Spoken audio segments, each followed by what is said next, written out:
तो नमस्कार, आदाब, सत श्री अकाल। स्वागत है आप सभी का आज की क्लास में। आज अपन वापस से बात करेंगे किसके बारे में? पशुपालन। और पशुपालन में पढ़ेंगे अपन आज वापस से कौन सी भेड़ वंश की प्रमुख नस्लें। जो अपनी 3-4 नस्लें बच रही थी उनको और एक बार पढ़ लेते हैं। देखो 4 नस्लें बच रही है अपनी, कौन कौन सी? एक तो है रेम्बुलेट,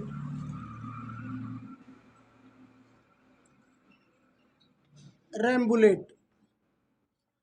उसके अलावा लिंकन, रेम्बुलेट, लिंकन, लिंचेस्टर,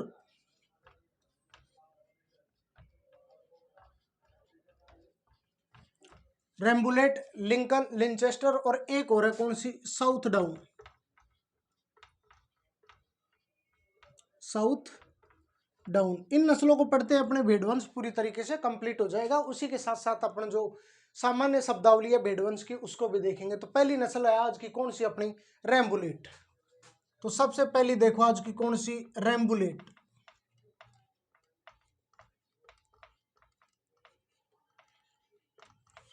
रेम्बुलेट। तो रेम्बुलेट नस्ल की अगर बात करें तो ये कहाँ की नस्ल है भाई? यह है फ्रांस की नस्ल है।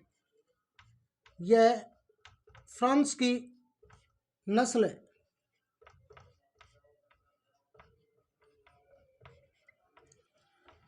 फ्रांस की नस्ल है, इसी वजह से इसका एक अन्य नाम हो रहा है। अन्य नाम इसी को कहते हैं क्या? French merino. French merino. देखो जो मेन मेरिनो नस्ल है वो तो कहाँ की है? स्पेन की। जैसे राजस्थान की मेरिनो किसको कहा जाता है? चोकला को। बीकानेर की चोकला किसको कहा जाता है? मगरा को। जैसे उसी के साथ साथ और भी भेड़ों के अन्य नामों की बात की थी अपन ने, कौन सी? जैसे एक सोनाड़ी, उसको किस नाम से जाना जाता है? चनोथर। तो उसी प्रकार रेम्बुलेट, इसको क्या कहा जाता है? French merino. मेरिनो जो मेन भेड़ की नस्ल है वो कहाँ की है? स्पेन की है। तो रेम्बुलेट ये कहाँ की नस्ल है? फ्रांस की। इसी का अन्य नाम या दूसरा नाम क्या है? इसी को कहा जाता है फ्रेंच मेरिनो। इसको किसके पर्पज से पाला जाता है? तो इसे मांस हेतु पाला जाता है।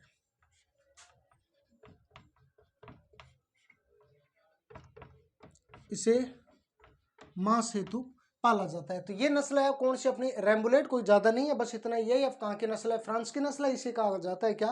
French merino. मेरिनो जो मेन नस्ल है वो कहाँ की है? स्पेन की। और इसे किस उद्देश्य से या किस पर्पज से पाला जाता है? तो इसको मांस हेतु पाला जाता है। देखो भेड़ों को पालने के 2 उद्देश्य कौन कौन से है? एक तो ऊन उत्पादन, दूसरा है उनसे क्या? मांस। तो ये थे अपने कौन सी नस्ल? रेम्बुलेट। अब लिंकन, लिंचेस्टर और साउथ डाउन, इन तीनों को अपन एक साथ पढ़ेंगे। तो इसको मिटा देता हूं मैं रेम्बुलेट को, और तीनों को एक साथ लिख लेते हैं। कौन कौन सी? लिंकन, लिंचेस्टर और साउथ डाउन। अगली नस्ल है अपनी लिंकन। लिंकन, लिंचेस्टर और साउथ डाउन।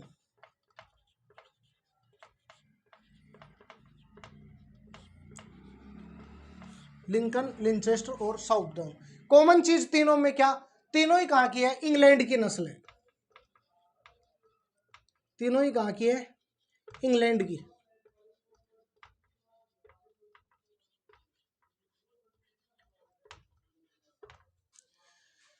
इंग्लैंड की ही नस्ल है तीन। कौन कौन सी? लिंकन, लिंचेस्टर और साउथ डाउन। इसकी बात करें लिंकन की तो यह है विश्व की,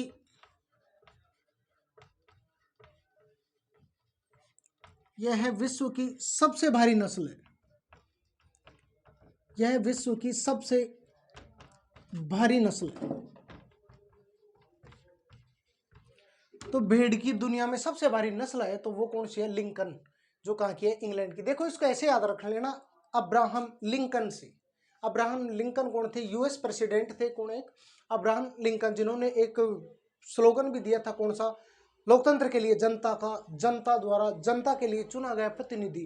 तो ऐसे याद रख लेना। लिंकन कैसे थे? भारी आदमी थे। अब शरीर से नहीं, बुद्धि से, जिन्होंने लोकतंत्र का नारा भी दिया था। तो भारी आदमी कौन? लिंकन। लिंकन से याद रख लेना कौन सी भेड़ की सबसे भारी नस्ल है? कौन सी है? लिंकन है। उसके बाद बात करें लिंचेस्टर, ये भी कहाँ की है? इंग्लैंड की। इसके बारे में कोई खास नहीं है। इससे ऊन के मोटे फाइबर प्राप्त होते हैं। ना भी याद रहे तो कोई दिक्कत नहीं, इससे ऊन के मोटे फाइबर प्राप्त होते हैं। तीसरी कौन सी है? South down. तीनों लिंकन, लिंचेस्टर, साउथ डाउन तीनों ही कहाँ की है? इंग्लैंड की। इसके बारे में इंपोर्टेंट लाइन है, इसका मुंह है, इसका मुंह है चूहे जैसा होता है, इसका मुंह है चूहे जैसा होता है, मतलब आगे से जो मुंह है थोड़ा ज्यादा पतला होता है, इसी वजह से कहा जाता है इसको चूहे जैसे मुंह वाली भेड़ की नस्ल। तो वो कौन सी है? South down. इसी प्रकार अपन ने पीछे बात की थी क्या, भेड़ की बकरी जैसी नस्ल, तो वो कौन सी थी? नेलोर नस्ल थी भेड़ की बकरी जैसी नस्ल। तो ये आज की 4 नस्लें हो गई अपनी। कौन कौन सी? रैम्बुलेट, इसे क्या कहा जाता है? फ्रेंच मेरिनोर। उसको किस उद्देश्य से पाला जाता है? मां से पाला जाता है। नस्ल कहाँ की है? वो फ्रांस की। 3 एक साथ, लिंकन, लिंचेस्टर, साउथ डाउन। कहाँ की है? तीनों इंग्लैंड की। लिंकन के बारे में, यह विश्व की सबसे भारी नस्ल है, इसको याद रख लेना कि सबसे भारी आदमी कौन? अब्राहम लिंकन, जिन्होंने लोकतंत्र का नारा दिया था, जनता का, जनता के द्वारा जनता के लिए चुना गया प्रतिनिधि। यह विश्व की सबसे भारी नस्ल है। दूसरी है लिंचेस्टर, कहाँ की है? ये भी इंग्लैंड की है, इससे उनके मोटे फाइबर प्राप्त होते हैं। ये लाइन ना भी याद रहे तो काम चल जाएगा, कोई दिक्कत नहीं है। तीसरी है कौन सी? साउथ डाउन, कहाँ की है? इंग्लैंड की। इसका मुंह कैसा होता है? चूहे जैसा। तो एक बार मैं थोड़ा सा रिकैप दे दूं आपको। 2-3 क्वेश्चन इंपोर्टेंट आए थे, जैसे भेड़ की सबसे बड़ी नस्ल थी, मतलब ऊंची नस्ल की बात करें तो वो कौन सी थी? नेलोर, जो कहाँ की? आंध्र प्रदेश की। भेड़ की सबसे छोटी नस्ल की बात करें तो वो कौन सी थी? मांड्या, कहाँ की? कश्मीर की। उसके अलावा बात करें भेड़ की सबसे भारी नस्ल, तो भेड़ की सबसे भारी नस्ल दुनिया की कौन सी है? अभी अपन ने देखा कौन सी? लिंकन, जो कहाँ की है? इंग्लैंड की नस्ल है। सबसे ज्यादा इम्यूनिटी या रोग प्रतिरोधक क्षमता पाई जाती है तो वो कौन सी है? मारवाड़ी। दूसरे नंबर पे किसमें पाई जाती है? जैसलमेरी में। ठीक है। भेड़ की राजस्थान की सबसे भारी नस्ल है तो वो कौन सी है? जैसलमेरी नस्ल थी। तो ये था थोड़ा सा रिकैप किन के बारे में? भेड़ों के। तो अपन ने भेड़ वंश की जो नस्लें थी उनको पढ़ लिया। अब पढ़ते हैं अपन भेड़ वंश की सामान्य शब्दावली। कुछ एक शब्द है जो, जैसे अपन ने गायों की, भैंस की सामान्य शब्दावली देखी थी, उसी प्रकार सामान्य शब्दावली है किन के बारे में? भेड़ों के बारे में। भेड़ वंश की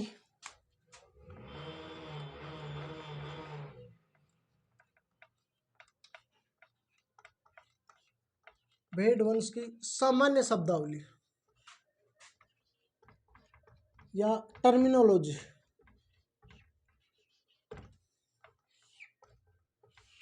इनमें अपन सबसे पहले देखें तो क्या वयस्क नर, भेड़ में वयस्क नर को क्या कहा जाता है?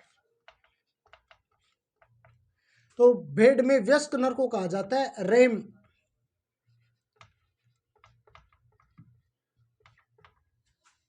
ठीक है। जैसे कि गायों में, भैंस में क्या कहा जाता था? उसको बुल। उसी प्रकार भेड़ में वयस्क नर को क्या कहा जाता है? रेम। अगर वयस्क मादा की बात करें, वयस्क मादा, ये इंपॉर्टेंट है, आप अपने को सीधे सीधे याद रखना है, एग्जाम में सीधा सीधा क्वेश्चन आता है तो भेड़ में वयस्क नर को क्या कहा जाता है? ईवी, रेम, कुछ भी दे देगा, उस हिसाब से अपने को छाटना पड़ेगा। ये सभी शब्द याद रखने हैं। वयस्क मादा को क्या कहा जाता है? EWE। ये भेड़ में किसका नाम है? वयस्क मादा का नाम है। अगर नवजात की बात करें, भेड़ में नवजात को क्या कहा जाता है? तो भेड़ के नवजात को कहा जाता है लैम्ब। उसी प्रकार अगर बकरी में देखेंगे नवजात को, तो बकरी के नवजात को कहा जाता है किड। और गाय भैंस में अपन ने चर्चा की थी, गाय में और भैंस में जो छोटा बछड़ा होता है 1 साल से नीचे, उसको क्या कहा जाता था? काफ। ठीक है। तो नवजात को क्या? लैम्ब। अब बात करते हैं इनमें प्रसव। प्रसव को बोलते हैं क्या? ब्याने की क्रिया या ब्याने की प्रक्रिया। ब्याने की प्रक्रिया, देखो इसको समझ लो। जैसे गाय और भैंस ब्या रही है तो वो क्या गे रही है? काफ। ठीक है। गाय और भैंस जब ब्या रही है तो वो क्या गे रही है? काफ। इस एफ को हटा दो, वो प्रक्रिया क्या हो जाएगी? काविंग।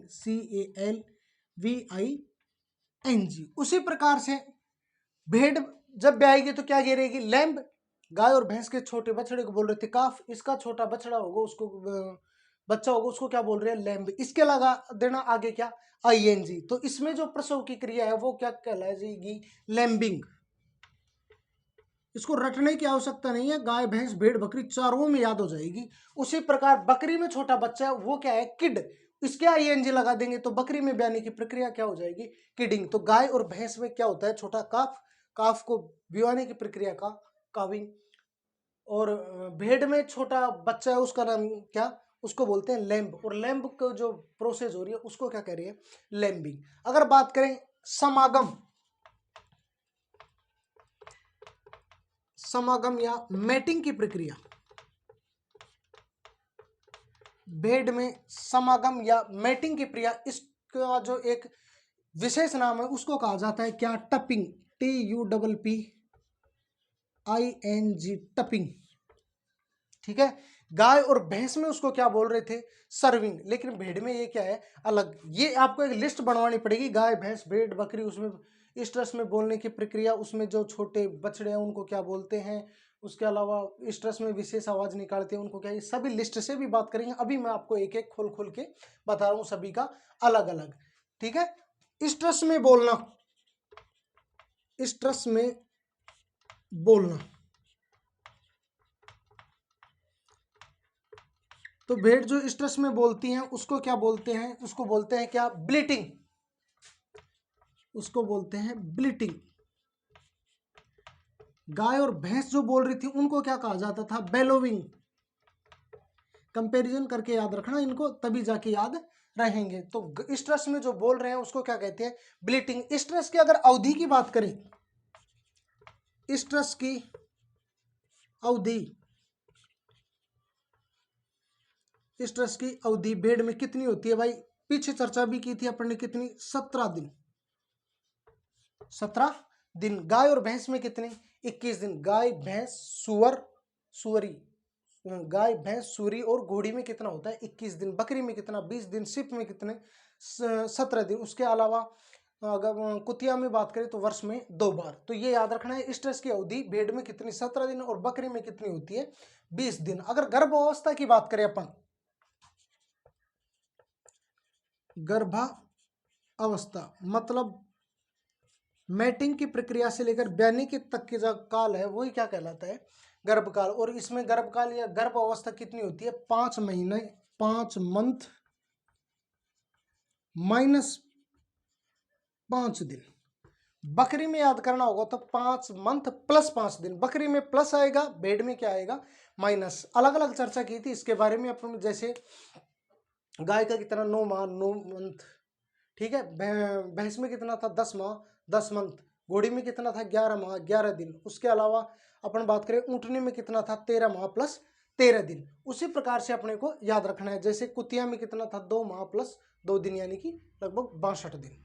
उसी प्रकार अगर सूरी में बात करें तो उसमें कितना था, 3 मंथ + 3 वीक + 3 दिन। 333 का आंकड़ा बैठ रहा था किसमें, अगर बात करें अपन तो किसमें था ये, सुअरी में।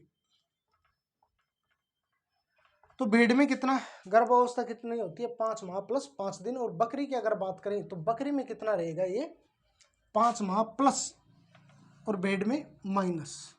अगर रहने का स्थान की बात करें, रहने का स्थान, याद करो अपन ने गाय में और भैंस सेम था, गाय में और भैंस में दोनों में पढ़ा था।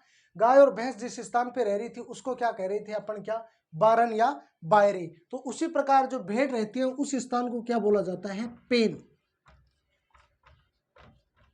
गाय और भैंस जो रह रही थी उसको तो क्या कहा जाता था, बारन या बायरे। उसके अलावा भेड़ जिस स्थान पर रह रही है उसको क्या कहा जाता है, पेन। अगर इनके बधियाकृत नर की बात करें अपन, बधियाकृत नर मतलब जो प्रजनन करने की जिसमें हिम्मत नहीं होगी, जो प्रजनन तो कर सकता है लेकिन जिससे बच्चे पैदा नहीं होंगे, उसको क्या कहा जाता है, वेडर। वेडर। जैसे अपन ने गाय में बात की थी तो गाय में उसको क्या कहा जाता था, बुलोक। गाय में उसको क्या कहा जाता था, बुलोक। मतलब ऐसा बुल जिसे क्या कर दिया गया हो, लोक कर दिया गया हो, उसी को गाय में क्या कहता, बुलोक। तो उसी प्रकार भेड़ में उसको बधियाकृत जो नर है उसको क्या कहा जाता है, वेडर। अब अगर अपन बात करें इसके दांत, गाय भैंस भेड़ बकरी सब में दांत समान होंगे कितने? 32। अपने भी कितने होते हैं? 32। अगर गुणसूत्रों की बात करें तो दांत तो कितने? 32। उसके अलावा अगर गुणसूत्रों की बात करें तो इनमें गुणसूत्र होते हैं कितने? 54। और तापमान की बात करें, तापमान कितना होता है? 102 डिग्री फ़ारेनहाइट। बकरी में बात करेंगे तो बकरी का भी लगभग सेम होता है, 102 से 103 के आसपास। ये इनमें क्या होता है? टेम्परेचर होता है। उसके अलावा अगर बात करें राजस्थान में भेड़ कितनी है? राजस्थान में भेड़, देखो ये छोटे छोटे हैं, इनको सीधा सीधा रटना है, याद रखना है। राजस्थान में भेड़ों की बात करें तो राजस्थान में भेड़ है लगभग कितनी? 79 लाख। राजस्थान का अगर स्थान की बात करें, राजस्थान का स्थान, तो राजस्थान का भारत में कौन सा स्थान है? चौथा स्थान है। राजस्थान को भेड़ों का घर भी कहा जाता है। तो राजस्थान का स्थान कौन सा? चौथा। अगर राजस्थान का चौथा है तो पहला स्थान की अगर बात करें तो फर्स्ट स्थान पे आता है कौन? तेलंगाना। भारत में सर्वाधिक भेड़ें कहाँ हैं? तेलंगाना में। तो राजस्थान में भेड़ कितने? कुल 79 लाख। राजस्थान का स्थान कौन सा है भारत में? चौथा। तो पहला स्थान है किसका? तेलंगाना का। राजस्थान में भेड़ों की बात करें, राजस्थान में भेड़, राजस्थान में भेड़ मिनिमम और मैक्सिमम मतलब सर्वाधिक और न्यूनतम, देखो ऐसे ध्यान रख लेना। भेड़ बकरी ये किस में रहती है? बाड़े में। बाड़े में नहीं, वैसे तो उसको क्या बोला जाता है? पेन बोला जाता है। बारन या बायरे तो किस में बोला जाता है? गाय और भैंस में। लेकिन ऐसे ध्यान रख लेना सर्वाधिक कहाँ? तो बकरी और भेड़ किस में रहती हैं? बाड़े में। इसका मतलब है कहाँ सर्वाधिक? कहाँ? बाड़े से बाड़मेर में। सर्वाधिक कहाँ? बाड़मेर में। न्यूनतम क्या? ऐसे ध्यान रख लेना कि भेड़ और बकरियों में क्या आती है? बांस आती है। भेड़ों में क्या आती है? बांस। जो इनका स्थान होता है उस पे जाओगे तो थोड़ी बदबू टाइप मारता है, तो बांस से ध्यान रख लेना क्या? बांसवाड़ा। तो रहती तो किस में है? बाड़े में। मतलब सर्वाधिक कहाँ? बाड़मेर में। न्यूनतम कहाँ? बांसवाड़ा में। रहती क्या है? बाड़ेमेर। भेड़ों में क्या आती है? बदबू। उस बात से ध्यान रख लेना क्या? बांसवाड़ा। ये बातें थी कि इनके बारे में, भेड़ों के बारे में एक दो लाइनें और हैं वो भी देख लेते हैं, इसी के साथ साथ अपनी भेड़ वंश पूरी हो जाएंगी। तो एक दो चीजें और हैं, देखो क्या, एक बार स्क्रीनशॉट ले लेना इनका अपने, फिर बात करते हैं। बाकी आज पक्का PDF डाल देंगे भैंस वंश की भी और भेड़ वंश की भी। तो भेड़ में समागम की प्रक्रिया क्या कहलाती है भाई? टपिंग। और ब्याने की प्रक्रिया क्या कहलाती है? लैम्ब। लैम्ब के लगा देंगे ING, वो क्या हो जाएगी? लैम्बिंग। बकरी में छोटा बच्चा क्या? किड। किड के ब्याने की प्रक्रिया क्या कहलाएगी? किडिंग कहलाएगी। तो गाय और भैंस में छोटा बच्चा है उसको बोलते हैं काफ। काफ से ING लग जाएगा तो वो प्रक्रिया हो जाएगी क्या? काविंग। अब देखते हैं राजस्थान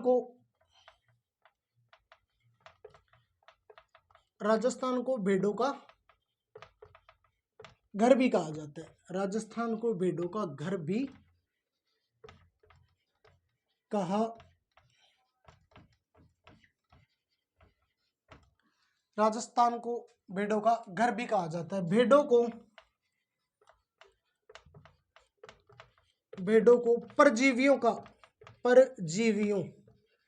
परजीवी मतलब जो दूसरे पर क्या रहते हैं? आश्रित रहते हैं। तो भेड़ों को परजीवियों का क्या कहा जाता है? म्यूजियम कहा जाता है। भेड़ों को परजीवियों का म्यूजियम कहा जाता है। क्यों कहा जाता है? तो इसका रीजन है, देखो भेड़ को पाला क्यों जाता है? ऊन के लिए। अब उनके गद्दी सी छा जाती है किसकी? उनकी। तो उनमें जाकर ये पैरासाइट, जू चीचड़े वगैरह ये जो भी है उनमें जाके छुप जाते हैं। वो दिखेंगे कैसे? बहुत गहराई तक। अब वो तो बाहर कब आएगी? जब ऊन कट जाएगी। तो उनको रहने के लिए पर्याप्त वातावरण मिल जाता है किनमें? भेड़ों के ऊन के अंदर। इसी वजह से भेड़ों को क्या कहा जाता है? परजीवियों का म्यूजियम। देखो भैंसों में जू चीचड़ लग जाते हैं वो तो अपने को दिख जाती है, लेकिन भेड़ों में गहराई में चली जाती है, इस वजह से नहीं दिखती। और ये जू चीचड़ वगैरह आसानी से अपना जीवन यापन करते हैं किनमें? भेड़ों में। इसी वजह से भेड़ों को कहा जाता है क्या? परजीवियों का म्यूजियम। एक शब्द आएगा, इंपॉर्टेंट शब्द है, बहुत इंपॉर्टेंट, याद ही रखना है। कौन सा? शियरिंग।